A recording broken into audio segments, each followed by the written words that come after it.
A couple of years ago, they chickened out. They had to explain to people why shirt students get less than NSERC and CIHR. So their answer was, oh, everybody can get paid anything you want, but no new money came into the system. And we immediately saw graduate students coming in at NSERCs who said, oh, well, we now know that you can pay us. You didn't used to be able to, but you can't. What are you going to pay me? Because I'll go to UT instead. There's no limit on what you can pay. Yeah. And those limits work to our advantage. I gotta give them a living wage, come on. That's, We don't get any more money. I yet know, we're- so have you know, fewer but students. 1/3 Sorry. of what you're getting counted on is the number of students you have. If it were quality of student, It's not the that'd be fine. It's not the number. It is not the number.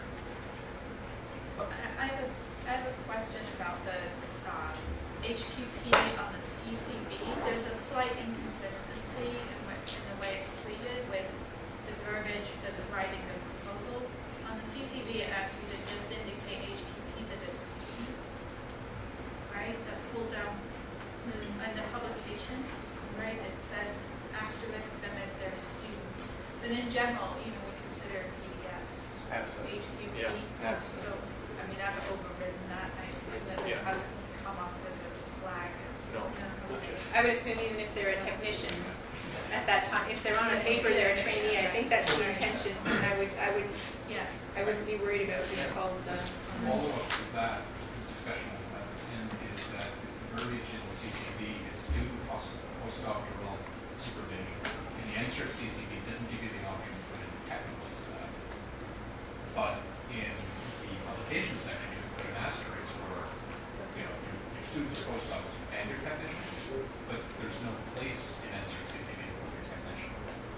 In other, like in the generic CV, you can't put your employees. So I just wanted to know, it's okay to asterisk technicians, RAs, anybody who wouldn't fall in that student postdoctoral supervisor category? Technicians can be listed.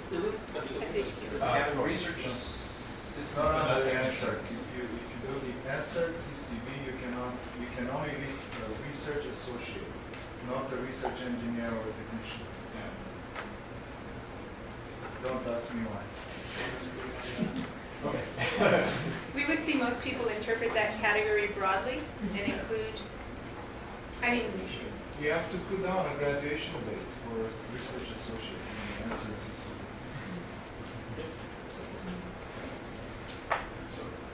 So, sir, just related to that, if you published with somebody and you were on the thesis committee, so you're involved in that research, but you weren't their primary supervisor, should you be asterisking that student?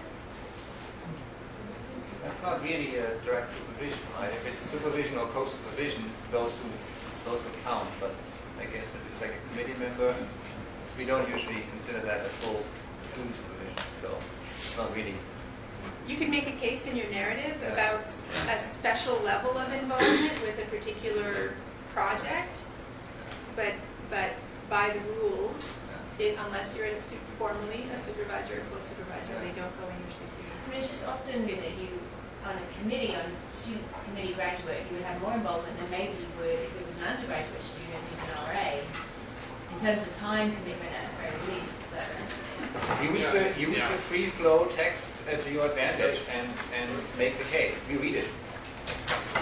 Just whatever situation there is, we had major impact on some student thesis, and even though you were not the primary supervisor, just say I have influenced this and that and spent a significant amount of time on this one.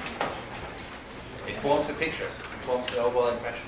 thank you. Yeah, in addition to that, I would just add that one of the things that's been driving our committee, that's my committee, is that people have tend to sometimes list all of the undergraduate thesis, graduating thesis supervision. That is not the thing that goes nowhere. That really does go nowhere with our committee. Because it's part of your teaching duties. It's considered to be at the university. You're at, it's not really research. It's part of the undergraduate training component. So we don't give hardly any credit to that at all. For the senior undergraduate thesis or graduation thesis, so as part of the bachelor degree. Many disciplines have a senior thesis or a senior project. They have to write up a report. And a lot of committees, a lot of applicants put those down as supervising this, and they have a huge list. And that's considered to be not kosher. It's not research training for HQP per se. But even if it is a research project, they can supervise as a. It's considered to be part of the undergraduate training exercises. Maybe if it's If core they to were the funded under discipline. USRA, Pardon me? if they were funded under a That's different. If it's funded under USRA, that's different, yeah. That's a very good case to be made right there. I think that goes to discipline specificity, Yeah. because if it's not part of the expectation of the requirement, to train, that all the undergrads do it, if it's an option, then it counts. Yes. Yeah. So in physics for sure, supervising undergraduates on a thesis is perfectly fine for this and will be included. So it will be relatively placed against masters and PhDs, but it's perfectly reasonable. So just to be careful, including an undergraduate research thesis may not be a benefit, but it's not a contraction. Well, if it's part of the program, the normal program, then they have, if we look at that, everybody knows all the schools in engineering, so it's not required, it's not, but if it's one way, if it's an option, and they don't have to, then they're involved in some research, that's fair game. And the USRA is really good, it's a really good example of that. Okay.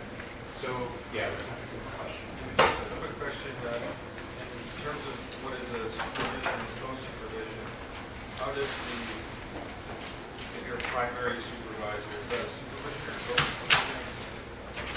How do you differentiate between that? I think that you differentiate them between all communities, because primary, when you say co-supervisor means you are not the primary, and also they have a place because they're sole supervisor means you're the only. Okay, I didn't hear you.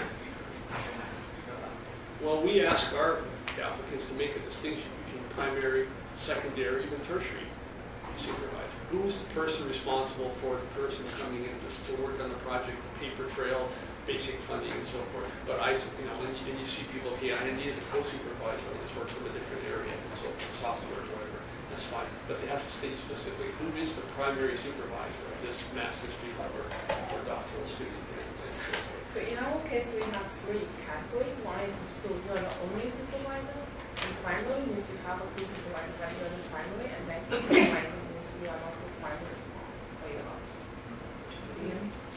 So those are, I can't remember, those are pulled out. Yes, they are. Of course, they're pulled out. You may wish to choose to describe your relationship with your colleague who you're co-supervising with. If it's a research collaboration, you may just dedicate a few sentences again in a suitable place and just I have a long-standing relationship with colleagues this, and as that we have two co-supervisees or something like that, and just communicate to us or to the committee what the situation is. In terms of relationship to other research what is expected for the early career researchers? What is what?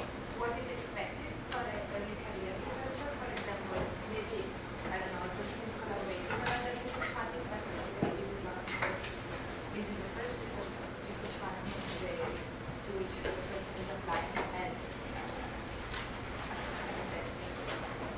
The keyword there is to avoid double dipping. So that's the keyword. So what the committee is looking at, that you are not double dipping. So you are not getting funds for basically the very same thing through the discovery grant and through some other grants. But you also want to show to have connections, right? That you. Yes, but not exactly on the same thing. That's right. Yeah, not exactly on the same thing. Okay. To avoid double dipping. Avoid double dipping, and to add to that, I would say it's particularly important for young researchers coming in for the first time or even, is that even we looked at that, our committee looks at the first renewal, is that this person has broken away significantly from their PhD supervisor. They're established themselves as an independent researcher with a game plan, with a program, as mentioned several times. That is so important. I mean, there's going to be some carryover, we know that. But after a while, it's time to move on your own. And you can still have collaborations with your previous people, but it's not them and you. It's you on your own plus, by the way. That's so important. Also, if your collaboration is clearly multidisciplinary, it's also much easier to justify. Sorry? multidisciplinary It's a collaborations are Okay. positive, but I would add that it's not across all disciplines. In ecology and evolution, there are world-class researchers who've never had anything but insert discovery funding. There is no, if you work on the taxonomy of a group of beetles, there's not a whole lot of other opportunity for funding. There's no industry partners there. There are potentially, but there are successful researchers who've had nothing but discovery research funding. So know what your discipline Yeah, it is. culture is in that regard. It's highly variable. I'm afraid we're all out of time. So our panelists actually have to catch a flight.